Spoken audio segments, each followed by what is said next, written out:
ರಾಜ್ಯದಲ್ಲಿ ಅಧಿಕಾರದಲ್ಲಿರುವ ಬಿಜೆಪಿ ಸರ್ಕಾರದ ಜನ ವಿರೋಧಿ ನೀತಿಯನ್ನು ಖಂಡಿಸಿ ಮೇ 27ರಂದು ಎಸ್ಡಿಪಿಐ ವತಿಯಿಂದ ಅಡ್ಯಾರ್ ಕಣ್ಣೂರು ಮೈದಾನದಲ್ಲಿ ಬೃಹತ್ ಜನಾಧಿಕಾರದ ಸಮಾವೇಶ ನಡೆಯಲಿದೆ ಎಂದು ಎಸ್ಡಿಪಿಐ ಜಿಲ್ಲಾ ಸಮಿತಿಯ ಸದಸ್ಯ ಅಶ್ರಫ್ ಕೇಸಿರೋಡ್ ಹೇಳಿದರು. ಅವರು ಉಳ್ಳಾಲ ಎಸ್ಡಿಪಿ ಕಚೇರಿಯಲ್ಲಿ ಸುದ್ದಿಗೋಷ್ಠಿ ನಡೆಸಿ ಮಾತನಾಡಿ, ಮೇ 27ರ ಶುಕ್ರವಾರ ಮಧ್ಯಾಹ್ನ 2:30ಕ್ಕೆ ನಡೆಯುವ ಈ ಕಾರ್ಯಕ್ರಮದಲ್ಲಿ ಎಸ್ಡಿಪಿ ರಾಷ್ಟ್ರೀಯ ಅಧ್ಯಕ್ಷ ಎಂಕೆ ಫೈಜಿ, ಕಾರ್ಯದರ್ಶಿ ಅಲ್ಫೋನ್ಸೋ ಫ್ರಾಂಕೋ, ಕೇರಳ ರಾಜ್ಯಾಧ್ಯಕ್ಷ ಅಶ್ರಫ್ ಮೌಲಾವಿ, ಕರ್ನಾಟಕ ರಾಜ್ಯಾಧ್ಯಕ್ಷ ಅಬ್ದುಲ್ ಮಜೀದ್ ಮೈಸೂರು ಸಹಿತ ಹಲವು ಗಣ್ಯರು ಭಾಗವಹಿಸಲಿದ್ದಾರೆ ಎಂದರು. ಈ ಕಾರ್ಯಕ್ರಮದ ಪ್ರಯುಕ್ತ ವಾಹನ ಜಾಥಾ ಸಜಿಪದಿಂದ ಬುಧವಾರ 100 ದ್ವಿಚಕ್ರ ವಾಹನದಲ್ಲಿ ಜಾಥಾ ಆರಂಭಗೊಂಡಿದೆ. ಈ ಜಾಥಾಕ್ಕೆ ಈಗಾಗಲೇ ಚಾಲನೆಯನ್ನ ನೀಡಲಾಗಿದೆ.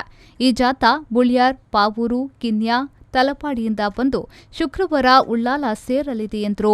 ಮೇ 27ರಂದು ನಡೆಯುವ ಜನಾಧಿಕಾರ ಸಮಾವೇಶ ಕಾರ್ಯಕ್ರಮ ಯಶಸ್ವಿಗೊಳಿಸಲು 8,000ಕ್ಕೂ ಅಧಿಕ ಕಾರ್ಯಕರ್ತರು ಉಳ್ಳಾಲದಿಂದ ತೆರಳಲಿದ್ದು, ಅದಕ್ಕೆ ವ್ಯವಸ್ಥೆ ಕೂಡ ಮಾಡಲಾಗಿದೆ ಎಂದರು.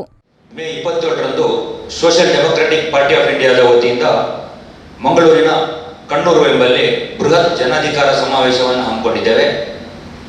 ಇವತ್ತು ಜಾತ್ಯತೀತತೆ ಹೆಸರಿನಲ್ಲಿ ಸರ್ಕಾರ ಮಾಡಿದಂಥವರು ನಕಲಿ ಜಾತ್ಯತೀತತೆಯನ್ನು ಪ್ರತಿಪಾದಿಸುವ ಮೂಲಕ ಬಿಜೆಪಿಗೆ ಪರೋಕ್ಷವಾಗಿ ಮತ್ತು ಪ್ರತ್ಯಕ್ಷವಾಗಿ ಸಹಾಯ ಮಾಡಿ ಇವತ್ತಿನಲ್ಲಿ ಬೊಮ್ಮಾಯಿ ನೇತೃತ್ವದ ಅತ್ಯಂತ ರಾಜ್ಯ ಕಂಡ ಅತ್ಯಂತ ಭ್ರಷ್ಟ ಸರ್ಕಾರದ ಒಂದು ಸ್ಥಾಪನೆಗೆ ಕಾರಣರಾಗಿದ್ದು ಈ ಜಾತ್ಯತೀತ ಪಕ್ಷಗಳ ನಾಯಕರಾಗಿದ್ದಾರೆ.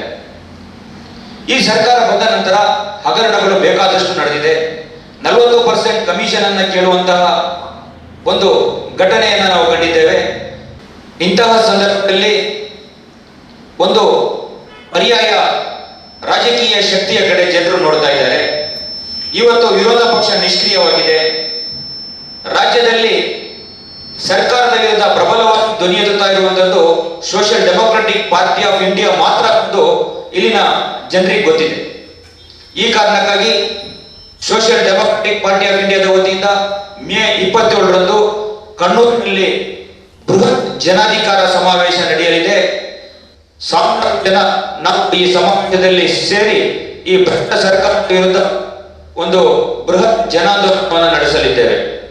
ಈ ಜನಾಂದೋಲನಕ್ಕೆ ನಮ್ಮ ಸೋಷಿಯಲ್ ಡೆಮೊಕ್ರಾಟಿಕ್ ಪಾರ್ಟಿ ಆಫ್ ಇಂಡಿಯಾದ ರಾಷ್ಟ್ರೀಯ ಅಧ್ಯಕ್ಷರಾದಂತಹ ಎಂಕೆ ಫೈಜಿ, ರಾಜ್ಯಾಧ್ಯಕ್ಷರಾದಂತಹ ಅಬ್ದುಲ್ ಮಜೀದ್ ಮೈಸೂರು, ಕೇರಳ ರಾಜ್ಯ ಘಟಕದ ಅಧ್ಯಕ್ಷರಾದಂತಹ ಅಶ್ರಫ್ ಮೌಲಾವಿ ಹಾಗೂ ಕರ್ನಾಟಕ ರಾಜ್ಯ ಪ್ರಧಾನ ಕಾರ್ಯದರ್ಶಿ BR ಭಾಸ್ಕರ್ ಪ್ರಸಾದ್, ರಾಷ್ಟ್ರೀಯ ಪ್ರಧಾನ ಕಾರ್ಯದರ್ಶಿ ಇಲಿಯಾಸ್ ಮೊಹಮ್ಮದ್ ತುಂಬೆ, ರಾಷ್ಟ್ರೀಯ ಕಾರ್ಯದರ್ಶಿ ಅಲ್ಫೋನ್ಸ್ ಫ್ರಾಂಕೋ ಹಾಗೂ ಇನ್ನಿತರ ಸಾಮಾಜಿಕ ಮತ್ತು ರಾಜಕೀಯ ನೇತಾರರು ಭಾಗವಹಿಸಲಿದ್ದಾರೆ. ಸುದ್ದಿಗೋಷ್ಠಿಯಲ್ಲಿ ಎಸ್ಡಿಪಿ ಮಂಗಳೂರು ಉತ್ತರಾಧ್ಯಕ್ಷ ಯಾಸಿನ್ ಅರ್ಕುಳ, ಉಳ್ಳಾಲ ನಗರಾಧ್ಯಕ್ಷ ER ಅಬ್ಬಾಸ್, ಉಪಾಧ್ಯಕ್ಷ ಇಮ್ತಿಯಾಜ್, ಆಸಿಫ್ ಕೋಟೆಬಾಗಿಲು ಉಪಸ್ಥಿತರಿದ್ದರು.